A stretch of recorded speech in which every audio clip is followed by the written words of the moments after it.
Hello and welcome to a power-packed leadership dialogue. We are live on Facebook and YouTube. On this edition, we will be tackling two systemic events. First, the immediate threat to Nigeria's sovereignty, Donald Trump's gun ablazing warning over Christian killings, and of course, the threat to halt U.S. aid. Secondly, we will be looking at the contentious internal push for a sixth state in Nigeria's southeast, specifically the renewed demand for Anioma State. Joining me for this rapid-fire analysis is Barrister Samuel Meme, a specialist in constitutional law and, of course, the president of LJE. And I do have a gentleman of the letters, as I would like to call him, Dr. Peter Ede, senior lecturer in the University of Abuja. Gentlemen, it's great to have you on this edition of Leadership Dialogue. Thank you very much. All right. Now, just before we get into the conversation proper, let's set the tone for today's show about President Trump referring to Nigeria as a disgraced country in his threat, and what does respecting our sovereignty mean to them in the context of the Nigerian government statement of welcoming assistance, but only if its sovereignty is respected. Let's hear from Nigerians. The United States of America president is going to sanction Nigeria with respect to what is happening. Peter. And he claimed that the Christians, people who are in Nigeria, have been affected. And actually, what I would have advised the president is to have a thorough investigation of what is happening in Nigeria. Some people are even saying that if you ask him where is the location of Nigeria, using a map, he cannot locate the place, and he's taking a judgment without knowing the exact place.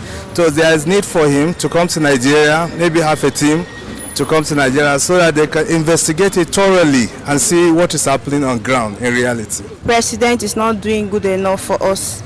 Like presently in Anioma State, where I'm from, we are having crisis, and two of my uncles are dead since on Thursday last week, and we couldn't even get the crops because we can't even go into our village. All our crops are being destroyed.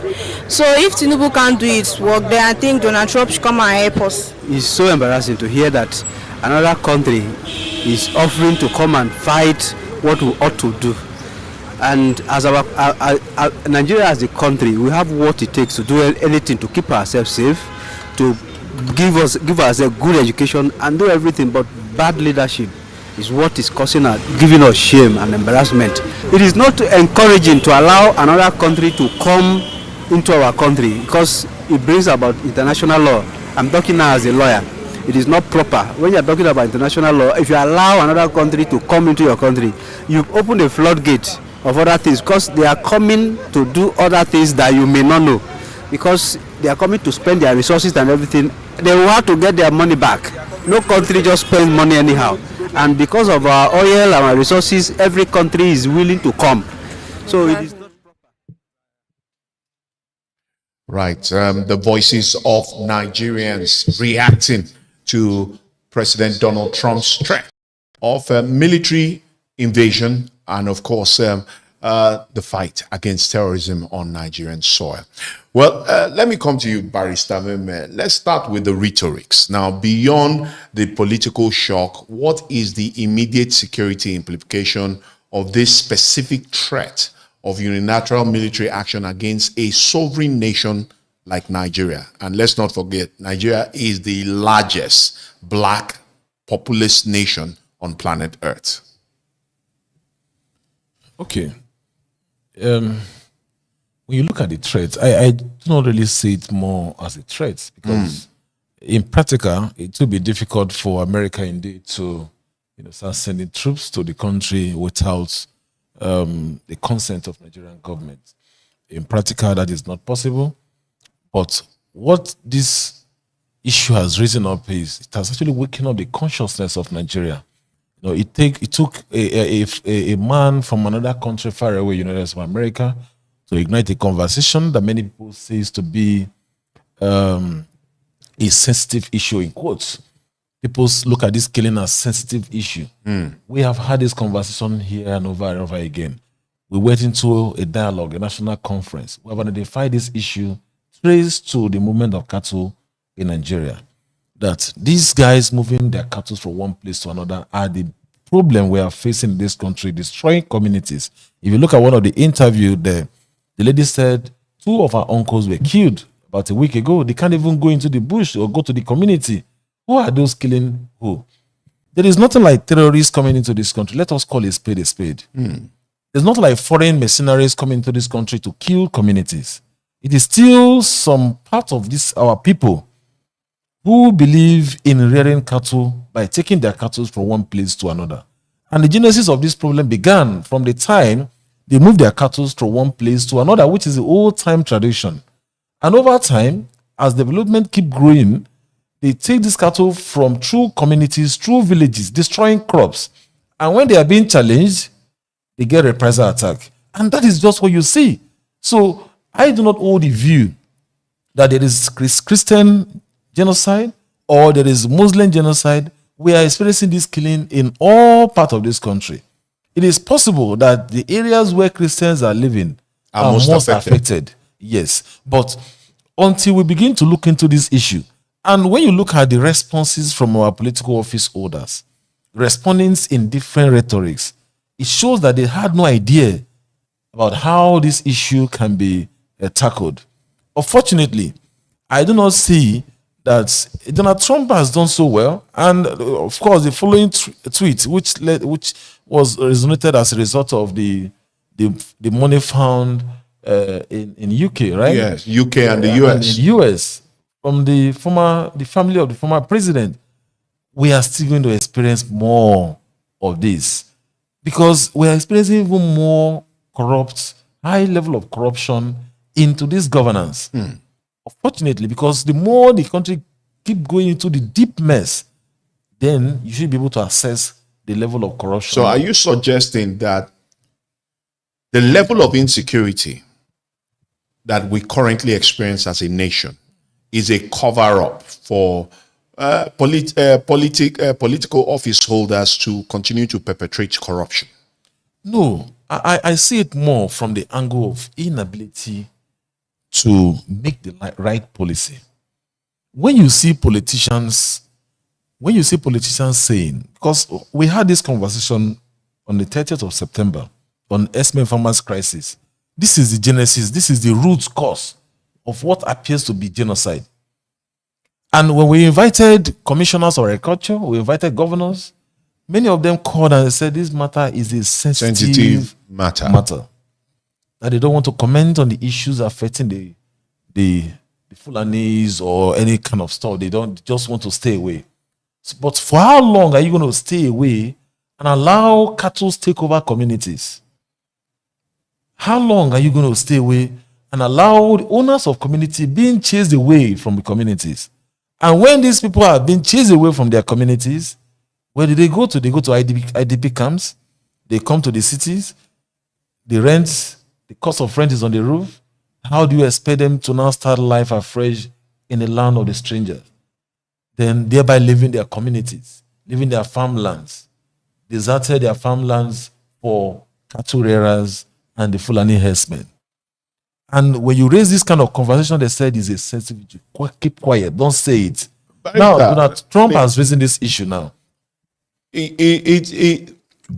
To some extent, some may understand why it is referred to as sensitive, because if you look at the conversations relating to the movement of cattle, which has occurred recently on the floor of the House of Representatives, where some legislators were advocating for the allowance of herders to consistently move their cattle. In fact, to the point of equating cattle to even have more relevance than human beings. It was a heated debate on the floor of the House of Representatives. How do you then, doesn't that really point to the fact that it is a sensitive issue? Because you have a set of people who believe that cattle are, sacred. They are of higher value. And then you have those who believe that in the 21st century, we can't have cattle move around in the manner in which we see across most parts of the country, including the FCT. So where is the meeting point? You see, it actually portrays the lack of ideas to govern. Yes, it's actually lack of ideas. When you listen to the plenary session at the House of Representatives presided over by the Deputy Speaker, and they were trying to shift the blame to social media, right? Without looking at the real issue. What is happening in our various communities today? Many of our communities are deserted. This is a fact. The question is, go and find out, why is the community deserted? The government will tell you that there are some terrorists coming to kill the people. No. Who are the terrorists? They're not terrorists. They are people moving cattle. Are bandits cattle rearers? Look, we just want to give them name to allocate funds for security votes. These guys are the people moving cattle from one region, from one place to another, destroying farmlands. When the farmers accost them or try to prevent them from destroying their farmlands, what they get is reprisal attack. And that is what you see, what you now call different name, bandits, kidnappers, and the rest of them. How do you solve this problem? We have a policy document we have recommended. How do you solve this problem without restricting movement of cattle, without first accepting that the owners of cattle are businessmen, private business owners, that they have a duty and a responsibility to protect their business and keep their business in one place. That their business must not be allowed to cross other person's legitimate business by destroying their crops. By the way, those who carry out agricultural businesses have negotiation about acquiring the land which they plant their crops on, right? But those who are in business of cattle rearing do not negotiate with anyone. They take their cattle from one place to another, destroying farmlands, obstructing traffic without any form of compensation. And you expect communities to keep quiet, and when they keep quiet, these guys become lion and tigers and they start destroying communities, and you say they are terrorists. So what do you want to do? You want to administer more funds to the security to fight terrorists, and you know the root cause. You are preventing from having the conversation about the root cause. Then you are going after chasing shadows. Okay, Doc, let me bring you into this conversation. You immediately cut off all United States aid given Nigerians for religious freedom. Now, what legal or diplomatic leverage does the U.S. legally hold over the Nigerian government right now? Do they have any leverage at all? In the first place, I'll want to say the whole thing here is infra dignitate. That is below the dignity of Nigeria as a sovereign nation. For another sovereign nation to look at her and make such a statement as to placing Nigeria as a country, or designate Nigeria as a country of particular concern. Yeah. Now, if you look at the United States of America and look at Nigeria, you know that, come to think of it, I know this might not go well with some persons, what I want to say, the fact that we are a sovereign nation, America is one too, and put on the same platter, we run the same federal system, being led by a commander, the president and the commander-in-chief. The same as America runs the presidential system. And so you see why I say it is below the dignity of a sovereign nation to be accosted by another sovereign nation to look at you and tell you that, that alone is a show of failure in leadership.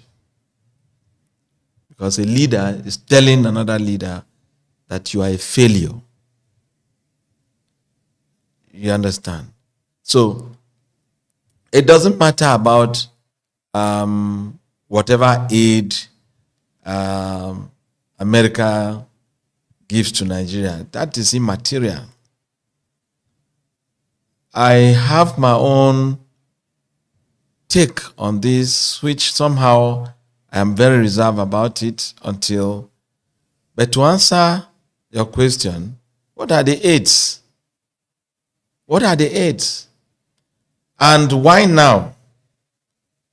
If America has great concern for Nigeria, why waiting until now before making such a statement? In as much as I welcome the statement in the sense that somebody who matters or a nation that is worth emulating has made a statement. And so it gives concern. But as a citizen of Nigeria, I find it very humiliating. I find it, and at my level and standing in this country, as one who is literate enough, a scholar in a university, hearing that, I feel humiliated as a person that the president of Nigeria, of America, will get up and threaten Nigeria before Nigeria will do the right thing. So it's a message that should be held by the leaders, all those who call themselves leaders in Nigeria, both past and present. And maybe even the future. Both past and present. And those who are warming up to lead Nigeria in the next election coming. Here is something for them to look at, a food for thought. It doesn't have to take an American to tell Nigerians what to do. Now, if you look at the history behind this issue, you'll find out that it is not about religion. It is not about Fulani. It is completely failure of leadership. So it's a leadership / governance inadequacy. Yes. Now, Barrister has talked about Fulani, the cattle, and this is window dressing. This is just window dressing. If you look at history, not written, you will agree with me that in this country, we have Fulani settlement everywhere in this country. In villages where you don't think you'll find human being. You find a Fulani man and in his ruga, settled there with their cattle quietly in the past, until the issue of insurgency started. And they were used. The Fulanis are just an instrument that have been used to placate Nigerians not to know what is happening. Even the Fulani themselves are not happy about it, because there is something that is far above them that is playing. The Fulani culture has what they call Pulaku. Pulaku means shy. That's the literal word. But the ethical implication of pulaku is to stay away from what is evil. Stay away what will hurt another person. In the past, while we have Fulani everywhere, I can use my grandfather, for instance. He plants cassava. There's this cassava they call panya. He will farm it. When the Fulanis come, they tell them that is your farm. Take it. Because the villagers go to farm for my father. He was a big time farmer. Now, when they pass, they don't touch, they don't destroy plants. And they go back to the forest where they belong. If we have to be sincere about this, then we have to say it the way it was, the way it has evolved to where we are now. Where we are. When we look at it from that point of view, then we begin to look at what is actually playing the drum. You see that the drum is being played somewhere and something is happening in another place. Who came about this issue of Fulani? This was cooked up by some of our political leaders who decided to use, the wandering nature of Fulani to distort governance in Nigeria. And they used that to distort the government of Goodluck Jonathan. When Buhari came on board, remember, the killings that happened in the Meduguri and the Sambisa area. Yes. And when it was brought before the knowledge of what was Buhari's statement? Buhari said, the Fulanis, in quotes, were strangers. Were strangers. Now, I could remember having conversation at Love FM and this matter came on board. And I said, where the president and the commander-in-chief announced to the nation that they are strangers, they are foreigners in your land, what do you do? Basically making them targets. Basically, what the commander-in-chief had said is that these are foreign bodies. You have the immigration, you have NIAs, you have the military, you have the police, you have whatsoever. They are there. What are you supposed to do? You're supposed to swing into action.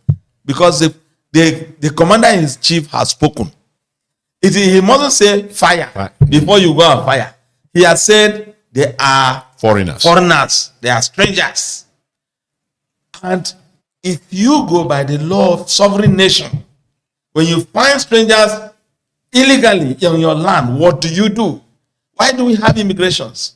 Why do we have these people at the borders? If there were actually foreigners that came in. Now, Buhari was a Fulani man. You never expected him to say, go and kill my people. And he said, they are foreigners. If I were the chief of defense staff or chief of army staff or the immigration whatsoever, I will carry out an action. Let them call me to order affairs.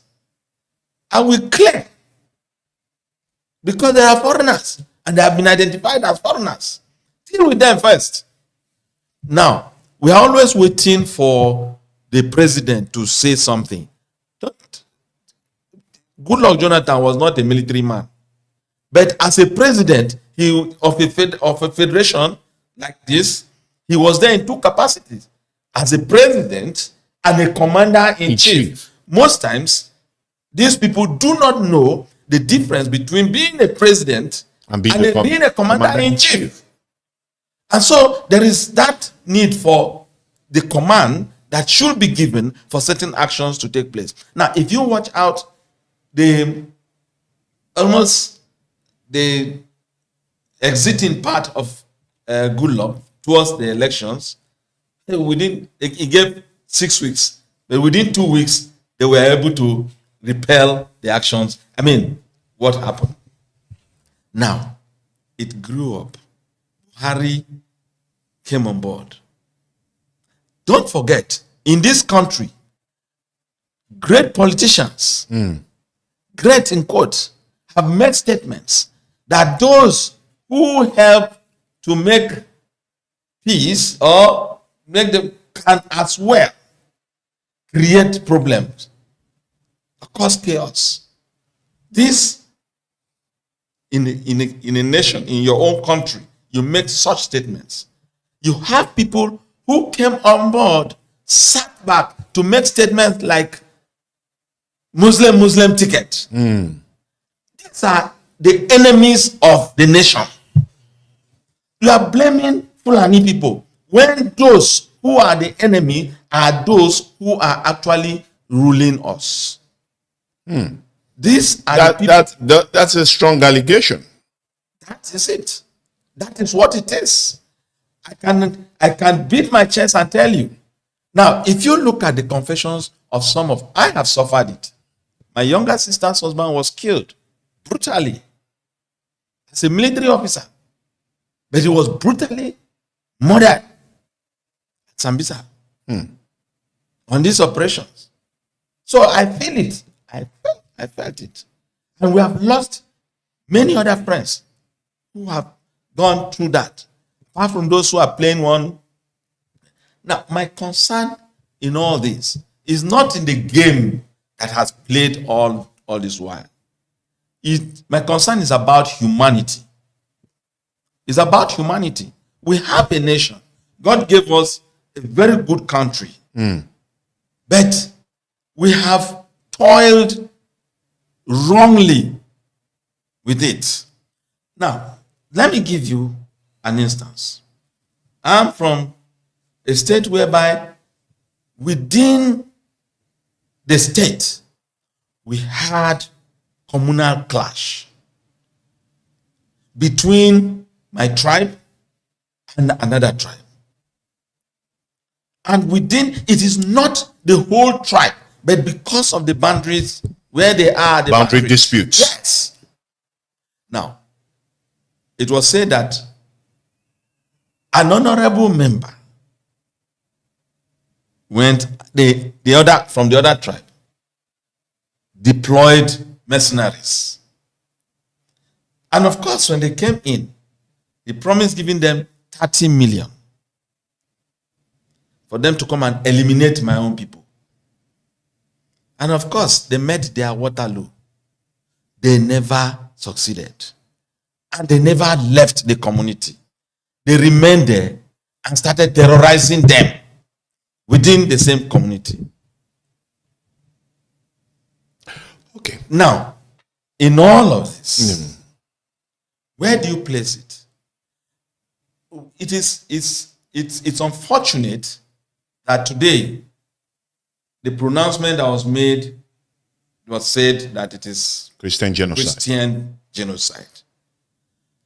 I wouldn't want to sound opposing voice to that, but I would want to readdress it to say, yes, there is genocide in Nigeria, but it is not about Christian religion. Okay. It's not about that. It's about the failure of leadership who failed to look at humanity and see that for a president to lose one soul of one of her citizens should give him concern enough to get up and say, I resign from my seat. Barrister, let me ask you. Throughout the world, it is almost common knowledge what the value of the life of an American is worth. Same for a German, Israeli. In fact, we've had situations where both Germans and Israelis were kidnapped in Nigeria, and special forces came in without even the Nigerian government knowing to release their citizens and take them back home. So, Barrister, does our constitution put a price tag on the life of a Nigerian? What is the value of the life of a Nigerian worth today? Well, that appears to be a difficult question, but The value of a Nigerian ordinarily is equated to the value of life. Life is a life, whether you're a black man or you're a white man. But of course, circumstances changes from one place to place. In Nigeria, it is about how we place the sanctity of life. Like doctor said, if a president of a country cannot value the life of just one person, then it means that just like what there is something you mentioned. I would like to, because right now we're looking at solution. We're looking at solution because when you listen to, when you watch the plenary, what happened in National Assembly yesterday, you see it's still about conversation. It's still about conversation. Genocide this, terrorist this, militant this, and the rest of different names, just to make it look so beautiful. The question is, what can we do? What can we do to prevent life lost in this country? If we say, in the past, just like we mentioned, there was a cordial relationship between the Fulani herders and the farmers in those days. Because we had opportunity of interfacing with them. We interacted with them. We did all of this research. And we found out that in those days, like we mentioned, 30 years ago, 20 years ago, there was lesser development. So these guys take their cattle, they graze through the bushes. Most of those areas that they graze on have now become farmlands. And these guys still moving with the mindset that they own bush. They own the farmland. So if you plant your crops there, we'll graze on it. The question is, how do you prevent all of this issue? It's about policy. The policy of every government determines the value of the life of the citizen. Barrister, permit me to interject. You see, it's not as if government cannot do that. But you see, the Fulanis on their own wouldn't have gone the way it is today. Come to think of it, the Fulani man you see carrying the cattle going there doesn't own them. Those cattle are owned by most of the politicians. They are owned by generals. They are owned by, billionaires in this country. I live in a community where Fulanis are. If you go to University of Abuja, we have not less than 10 ruga around the university.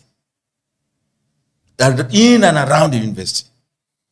And there was a point I had to advise the university community to make sure that rather than we have problem with them around, there are people's children under our custody, adopt these people, teach them the Ruga thing and modernize it.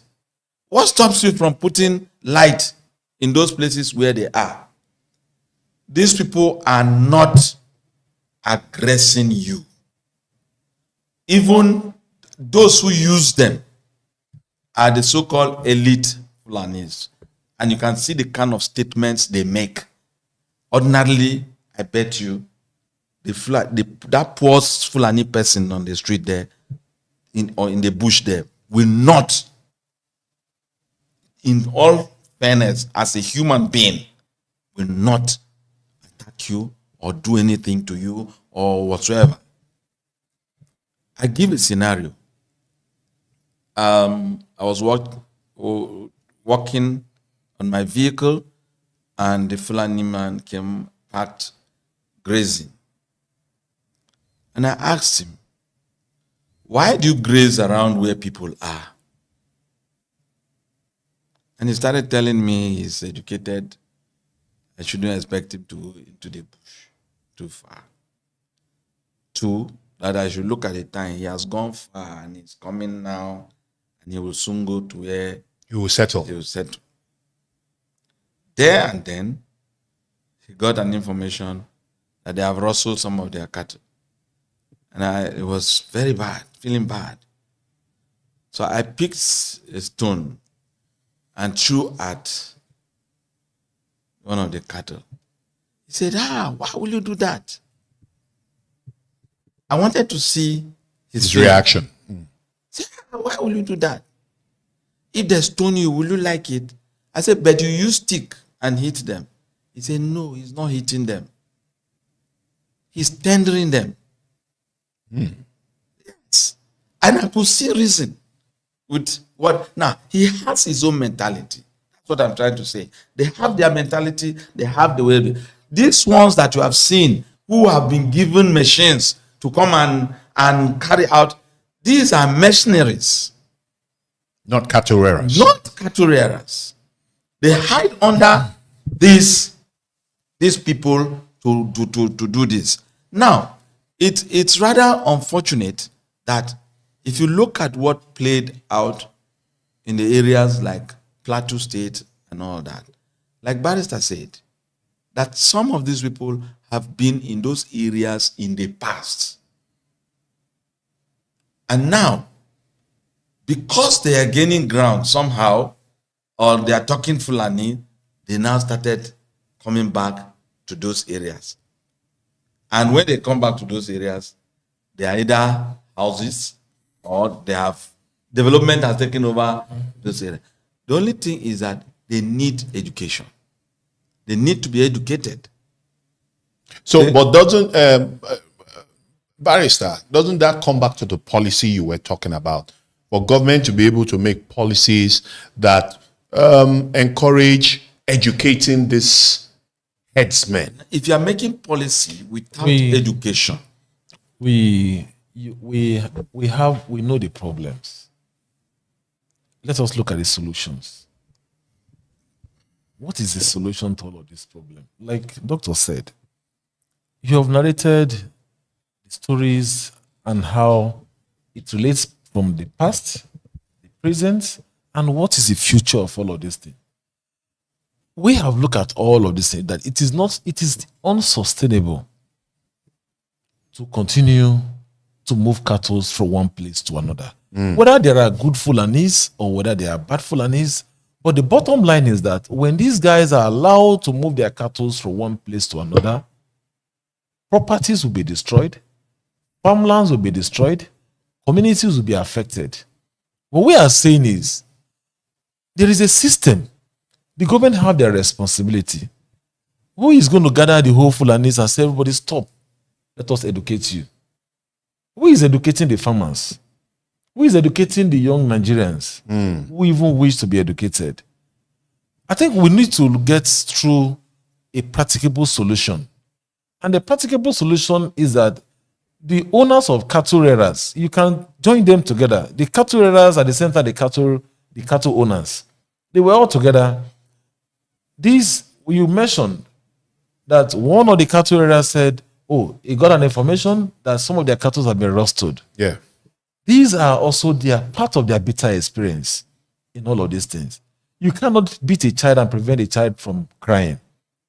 If you are taking your cattle through communities, destroying farmlands, and you want the owners and not paying compensation. You want the owners of the farmlands, the communities, to shut their mouth up, and when they respond by probably roasting your cattle or killing your cattle, then you go to their community at night and kill them in their sleep.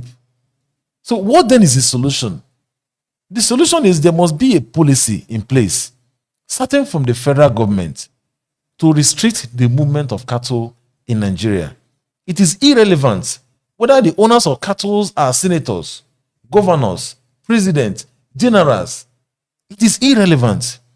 We also know generals, former Senate presidents, governors, former presidents who are into private businesses in this country. And they're not destroying farms as well. Who own farms, they're not destroying lives and properties. So what is so special about the movement of cattle in Nigeria? So we must call a spade to say that there must be policy in place to restrict movement of cattle in Nigeria, recognizing the fact that owners of cattle or cattle raiders are private business owners. But how do you sell this narrative to a United States who right now is standing on the point that, as far as they are concerned, this is Christian genocide? How do you now make them see that, look, we are the arbiters of this challenge, so we know it better than you know it? Of course, you may have been told certain stories to come to the conclusion you have come to, but let's give you a historical background. How do we sell it to the world right now? Because immediately the US president made that statement, Nigeria became it got global focus. So how do we sell it? Very good. It is very clear that one of the problems we are having is bad governance, bad leadership, inability to take the right decision. You heard them, even in the midst of all of these things. Somebody presiding over the National Assembly said it is a sensitive issue. We are afraid to have conversations that can lead to development in this country because of selfish interest. And I can tell you that if there is a policy in place by the federal government of Nigeria that will be emulated down to the state government and down to the local government, all these killings, you don't need United States of America to come and conduct searches in our bushes. There must be a policy in place to restrict, to protect sanctity of life in our communities. We are not saying that the herders, the owners of these cattle, should assemble all their cattle in Kaduna or in Sokoto. No. They can acquire lands in different parts of this country by themselves and on their own. Just the same way, people who want to establish businesses in Nigeria put in place their environment to set up their business. They can acquire lands and also find way to feed their cattle by getting the feed required and feed their cattle. Without having to move these cattle from one place to another, thereby destroying livelihoods. Now, Doctor, Arista has continued to harp on the need for policy. Many Nigerians will tell you Nigeria is not void of laws or policies, as the case may be, but the challenge has always been in implementation. So will the voice of United States and a Donald Trump begin to help this administration and future administrations to understand the place of policy implementation and evaluation over time? Thank you very much. You see, there is no policy statement or policy being put in place at this point that is greater than the Constitution of the Federal Republic of Nigeria. And whatever policy you are making that policy based on what favors the Constitution of the Federal Republic of Nigeria. The situation Nigeria finds herself today is very, very simple to be solved. So we don't need Tinubu to be afraid of anything. We only need him to do the right thing. And there's just one thing you can do. And it will shock the world.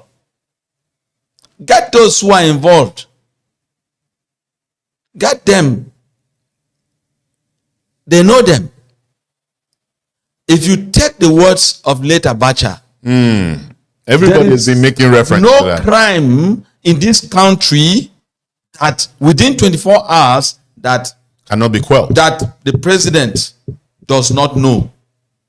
It means that there is enough intelligence gathering.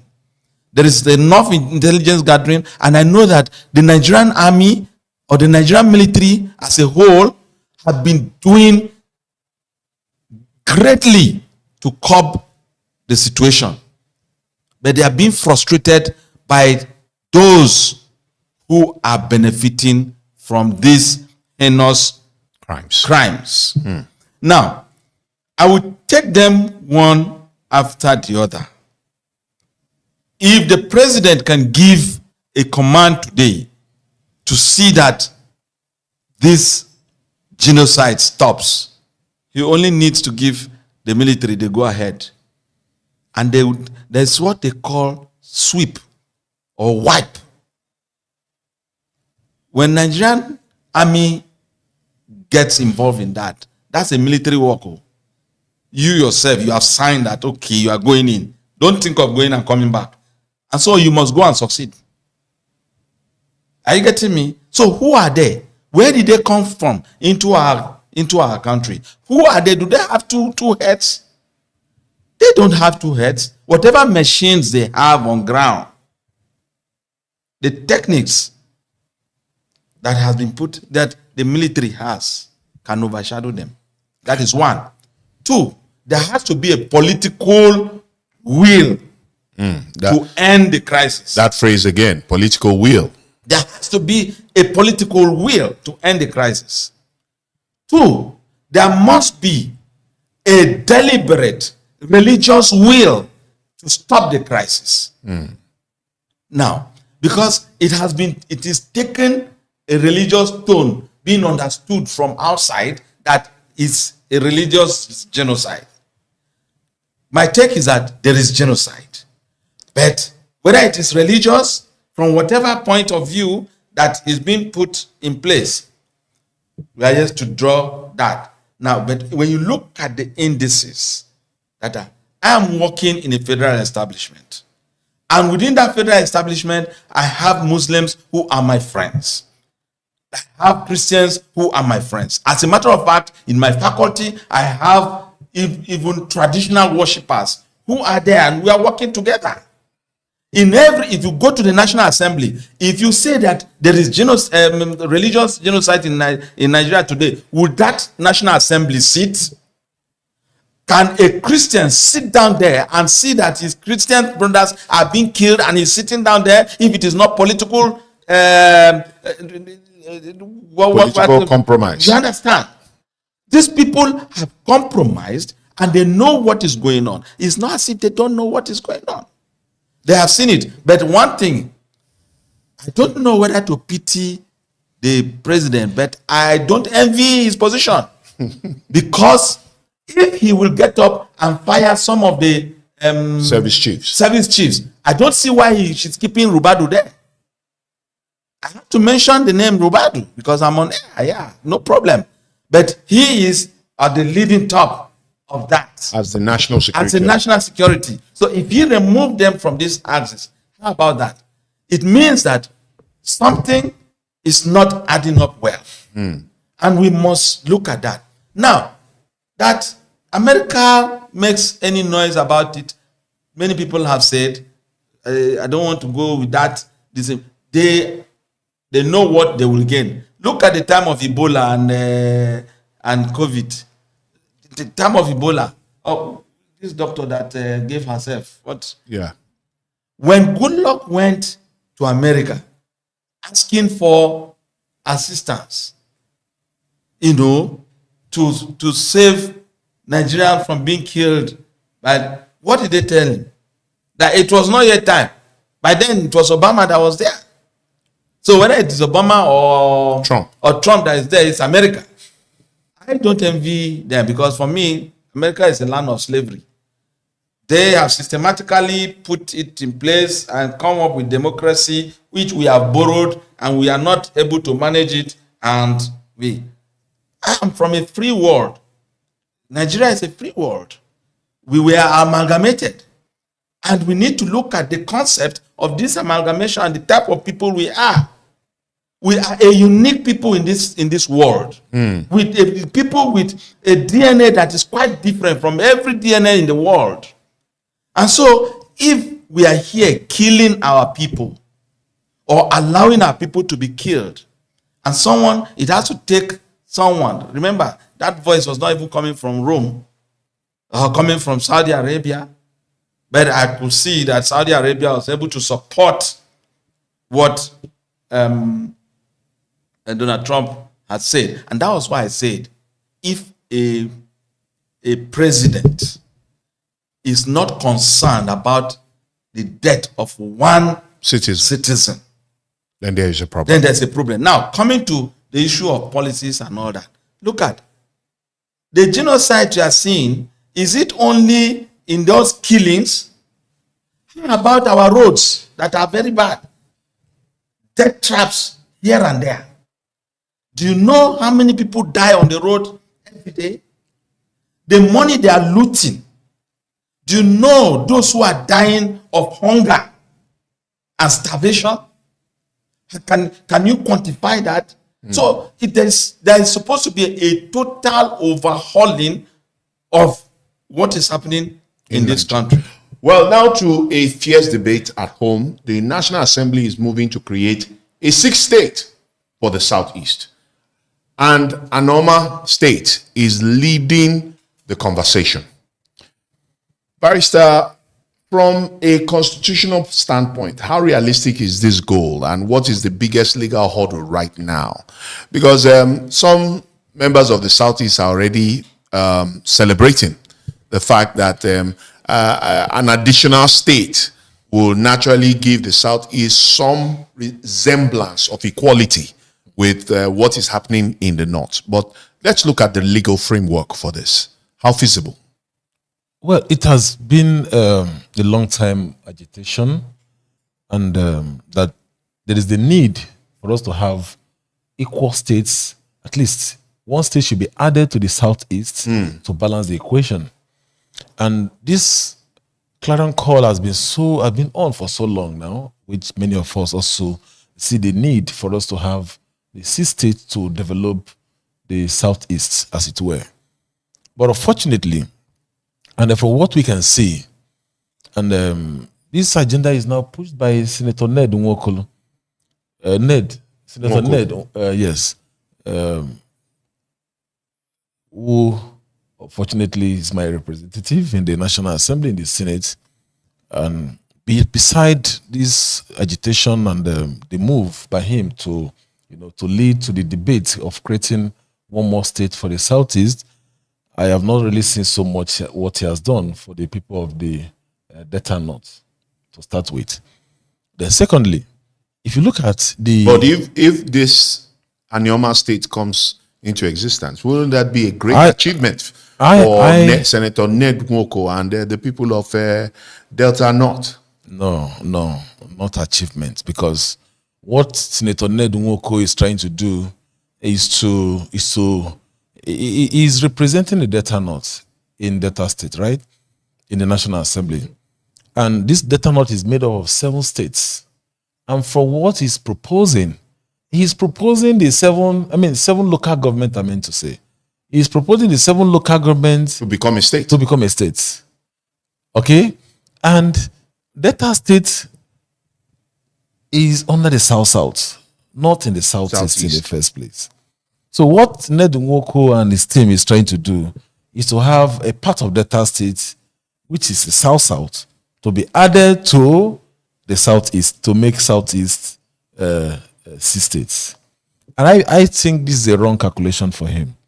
Because if you want to have 6 states from the Southeast, probably what they should have done is to look at the boundaries among the 5 states, and probably from there, you can carve out one particular state to add to the South. So what you are trying to do is you are now trying to take a senatorial district in Delta State to now, add it up to. And if you look at the boundary as well, the boundary between Delta and Anambra, there is the air bridge there, right? So that bridge automatically creates a strong boundary between the Southeast and the South. So I don't know how he will be able to, because even among the 7 local governments that made up of the Delta North, I do not think all of them will be willing to. No, not even from my own local government assembly, because we have also sampled opinion. I think sometimes people leave the issue, when they were elected, to go into the national arena to start trying to maybe carve a niche for himself or trying to be a national figure or national hero. He should rather look at the issues affecting the people. In my place where I came from, we're talking about the issue of killing. When you talk about killing in this country, people seem to be looking at Benue, Plateau, and some other areas in Nasarawa and the rest of them. No.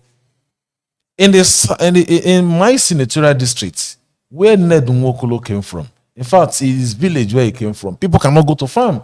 He should come and contend that. People can go to farm. Communities where he came from can't go to farm. There are kidnapping. If you dare go into your farmland there, you'll be taken from there. So what they should be looking at is to address the real issue. I am in support of creating another additional state if the need be, but I'm not so much believe that this is only way we can get solutions, because the other states that have been created, what are they doing with it? Yeah, I was going to ask Doctor, looking at the politics, the main argument is geopolitical equity. Can we truly achieve geopolitical equity with this suggestion of creation of states? And in particular, is the creation of Anioma State, moving from the south-south to the southeast, a vital step towards national stability and quelling sectionist agitation? Thank you very much. When you talk about state creation, of course, you know, in a democratic setting, with what is playing in Nigeria, state creation is very difficult to achieve, in as much as the argument in the National Assembly is taking it to the level at which it has taken it to. But looking at it holistically, yes, there is nothing wrong with creating states. There is nothing wrong with creating states. The more the merrier is the language that is used. The more states you create, the less problem it should have tend to be, because those who are agitating, the minority groups that are being marginalized by some of the majority groups. If you take Benue State, for instance, it is almost that's a word I'm looking for, that it is not possible for somebody who is not a thief person to become the governor of Benue State. From inception to this, from 1976 to this moment, it is only the thief people that have been the governor of the state. And there have been agitations upon agitations. Even the person who raised the bill that the National Assembly is from Benue State, it's from my constituency. It's from my constituency. And of course, when you come to look at it, the TIV group have 2 senatorial districts, as to the whole of Idoma having just one. Just one. So, and when you say politics, a game of numbers. Tell me how naturally you will have a governor coming from Idoma land. the Idoma land. Definitely not. Then you came with this dictum of chop, give your brother, and it's okay. All the thief groups, their kingdoms will now go through. They have all gone through, and yet they refuse to cede it to the Idoma houses. So when you look at things like that, you have no alternative than to support the bid for more state creation. Many nations in the world, America that has so many states, is it not good for their own good? So if we have many states created, it is to also aid the problem of these agitations here and there. Now, if you look at the problems that are going on, and now insecurity, on ground, and look at the men who are into this insecurity, they all were frustrated. Some are frustrated people who couldn't link themselves somewhere or another. And if they happen to find themselves where they are going, the kind of money they are getting from that will not let them be. But when states are created and you find a way of settling those people in a manner that they see that this is their own and they can continue to be, it will help. So I support the bid for more states to be created, and you know that because in democracy you will talk and I'll talk. Everybody's view is it. That's not making it. If it during military regime, it wouldn't have gotten to this level now. They would have, given a fiat for it. I think it's a welcome development, but whether they will, they are sincere to what they are doing. Now, the aspect of having Aniocha now moving from south to the southeast is a question of, it's something that if that is what has been calculated, they just have to accept it with all faith, because most people are in some states. Barrister disagrees. Okay. But I think this I never knew that is this that is your end.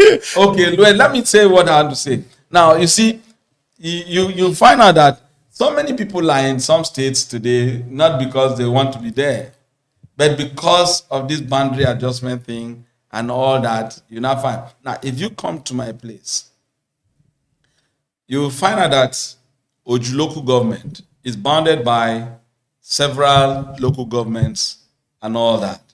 Now, the Igede people, you find Igede people in Gwe local government. You find Igede people in Konshisha. You find Igede people in Yala, in Cross River State. You see? But they pay their taxes to those, even have council ward in Benue State. Yeah, in Gwe local government, you have one full council ward. That is Akpachai, Oju Akpachai council ward. Now, tell me, can somebody from Oju Akpachai be a chairman of Gwe local government? Definitely not. Because of as minute as they are in that enclave. And they'll continue to, you see them suffering, begging. Okay. Now, this brings a bigger question, because there are examples for us to learn from. In Africa, there was a genocide in Rwanda. Today, Rwanda is the #1 business destination in Africa. The latest Global Governance Index puts Rwanda at #3 in Africa. Once you land Rwanda and you talk to a Rwandese, nobody tells you, I am Igbo, I am Yoruba, I am Hausa. They will tell you, I am Rwandese. After the genocide, there is nothing like Tutsi or Tutsi. Do we have the leadership capability to truly build a one Nigeria, one void of tribal sentiments, religious sentiments, so that we don't see ourselves as Southeast, South-South, Northeast, North Central, but as one Nigeria? The answer I'll give to that is yes. It is possible. Do we have? I will say yes. Because I am one. I am a detribalized Nigerian. And you see me, you can see, always I'm carrying green. Go to my house, I put green, white, green everywhere. I'm a detribalized Nigerian. But I have not had the opportunity that perhaps someone like Goodluck Jonathan will have to be a president. Yes. Because when Goodluck was a president, he never wore shoe to school. And when it was getting so bad at that time, I came out to tell him that, look, you never wore shoe. My father was able to buy us what is called Cortina. And Cortina was a product of Nigeria. Yes. Cortina Bata shoe was Nigerian product, exported. You use it and give it to your younger brother will use it and give it to the other. You see the shoeness of a shoe.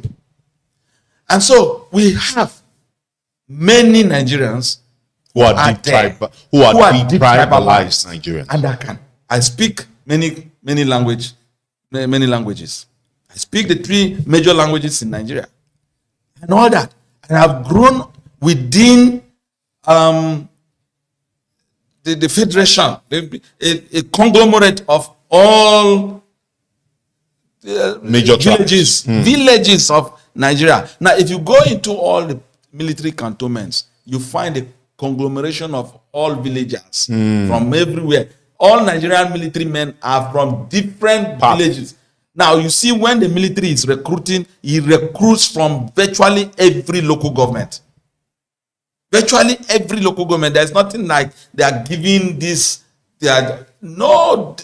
So you see that when you find yourself in growing up within that kind of setting, coming up and working in a federal institution, and you say that we cannot get a detribalized Nigeria, that we should put Nigeria. Look, that has been my dream. That has been my reason for even participating in any political activities at all. It has been the dream that I want to see that come Nigeria as a country. Put away, if you are feeling form, you feel form as a Nigerian. Not I'm coming from Loju local government, you are coming from Gwe local government, whatsoever. No. So, but it has to do with some political will. Okay. The political will to grant good leadership in this country.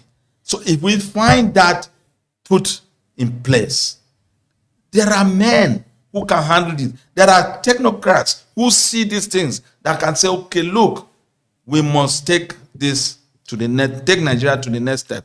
And they will do. How are Nigerians surviving all over the world? The best men you have, the world have attest to the fact that Nigeria has good men and women who can deliver. But Nigeria has failed to salvage the country. So, Barrister, what's your take? Doctor has said we can, but it's all dependent on the political will. Well, it is not really about political will. It is a decision. Just like Doctor said, it's a decentralized Nigeria. I'm one Nigerian that believes in unity of Nigeria. I believe that we will be stronger and better when we are one. And sometimes I do wonder, the more we are trying to unite ourselves, The more we are trying to, divide ourselves. And I saw some people, clamoring for one Africa, one currency, one president, led by Honorable Julius Malema of South Africa. Some other Pan-Africanists who are advocating for one united Africa. United Africa with one currency, one army, so fantastic. But I said this is not possible because even among a local government, some are still trying to divide themselves to create more local government. Among a ward, some are still trying to divide themselves and create more ward. Everybody is clamoring and shouting for marginalization. But what is the reason for marginalization? It's still bad leadership, bad governance, greed. You will see somebody, a leader of a country, would borrow and borrow and borrow and borrow and borrow and borrow. When they are moving, you see their convoy, you see all their vehicles, Prado, Hilos, all brand new. You are saving, mising what? Borrowing what? People are stealing. People are stealing. Borrowing to steal. They are stealing, not borrowing. People are stealing. So, when you look at what actually informed many of these agitators to clamor for more states, not because they love their region so much. No, because everybody wants to have power. access. I've had some persons from my senatorial district who said, "Oh, this senator wants to see if he can achieve Anioma State before the end of 2027, so that he can become governor. Now contest for governor of Anioma State." Political calculation. Political calculation. So not because he loves Anioma so much. If you are the senator representing the Delta North, which is the senatorial district housing the Anioma, the question is, what have you done to unite that senatorial district? So what kind of love do you now automatically now evolve for the Anioma people? So is it only when you now create a state from the Anioma? Is there no existence of people there before, is it until there is a name attached to that name, attached to that state? Is there any mineral resources we are bringing outside that Anioma to Anioma that will not make Anioma more solid or more beautiful? I mean, come on. I do not. I for the purpose of equity, I would support creation of state, but I do not think, and I do not believe that creating more states would in any way improve the economic life of our people. Well, we have navigated the complex currencies of sovereignty, security, and political justice in over 20 minutes of this conversation.